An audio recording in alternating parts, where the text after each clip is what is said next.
Hey, how's it going? Uznex here on Halluf and the FV304. That's a Tier 6 British artillery. This is a really nice tank to just get up close to the enemy and cause some tactical artillery barrages. Each time you shoot, you get about an 8-second reload, so you can continuously raining the shells from above. Shoots almost straight up in the air, so you can shoot over most any rocks or buildings that you park in front of, so you don't have to really worry about direct fire back at you. I was going to go right here behind the rock at the beginning of the match, but then I was like, well, this thing doesn't have too much of a good range, so I get right here in this little bowl protecting me from direct fire, and I look over to the other cliff side. I'm looking over here because if I'm going to be targeting things down in the village, it's not a guarantee that I'm going to be able to hit every single thing that I see. I see a tracer fire, looking for other tracers, and I decide to go ahead and go after this one. I shoot, but I realize afterwards I shot the wrong spot. So then I put a shot in, hitting him, tracking him, keeping him in the place, and then I see a KV1 pop up on the screen. I turn my attention to him, attempt to shoot him while he's like right there on that rock. Then I turn my attention back to the first tank. He's probably still going to be there, so I'm going to shoot, hitting him once again, keeping him tracked. This tank doesn't have really good alpha damage, but it shoots so quickly that you can actually cause a lot of damage over a short period of time.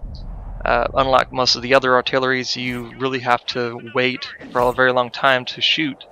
And as you see right here, this stage of the battle, we only have 3 tanks up in the north. It's 2 lights and a medium. There's 3 heavy tanks over here next to me. They're not really doing too much in the range of performance because they're behind artillery, and if they're right there behind me, then they're really not going to be able to shoot anything, because remember, I'm in a bowl. I got that way to make sure I don't get direct fire back.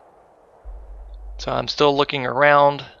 I don't see much of anything else that's going on, and right here a T-40 pops up on the map. I go to target him, but I have to turn my chassis to be able to get a shot on him. I fire, and it goes a little wide. It doesn't really hit him at all.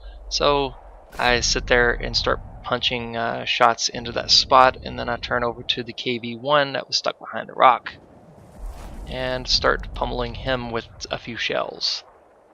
That is, if I can hit him.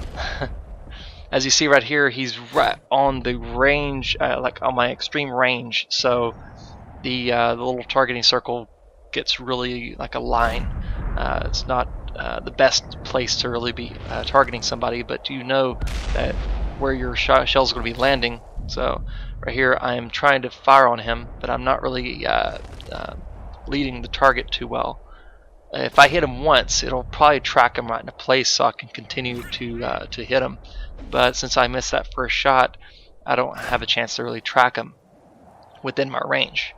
So right now I'm looking at this Hellcat, but then he's not really in a good range, so I turn my attention back over.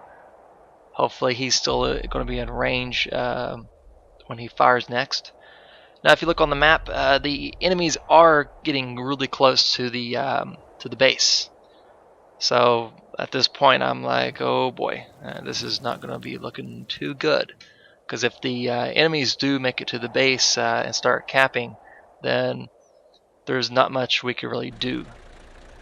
So I decided to go on back and try to assist the best that I can. All I really have to do is get about to the E9 line, and I'll be able to fire directly onto the base. So that's what I do. I get right here behind this rock. Really good tactics to use rocks or buildings in the FV304. Make sure nobody can shoot you back. I'm looking at this 5-4. I'm firing, but I didn't really lead the target too well, so I didn't really hit. Looking at the Sherman. Sherman thinks he's pretty well covered. I hit him, damaging his fuel tanks. Take aim back to the 5-4, and hitting. I don't know if I did hit that one. But he's getting close to the 30-01, so I try to reposition myself to make sure I'm always going to be in cover. I shoot and it goes right in front of the tank. If it was just a little bit more wider, it would have actually hit the tank, possibly tracking him into place. Right here, that Sherman is facing off with that one. I see the gun carriage moving up. I fire on him, hitting him, causing a little bit of track damage. The next shot will track him into place. Taking aim on him again.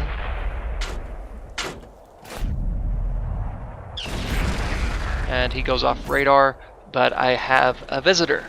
The 5-4 tracked me down. I turn my tank, damaging his ammo rack, trying to maneuver myself to be able to kill him, and take the shot, taking him right out of the game. Now it's only 4 against 1. The gun carriage is on a rampage. So I take aim on the gun carriage, tracking him into place once again. He does kill off our teammate, and I continue to just fire on him. I already know that he's used up his repair kit, so I take the final shot, taking him out and winning the game. And that's what I call a 304 for the win.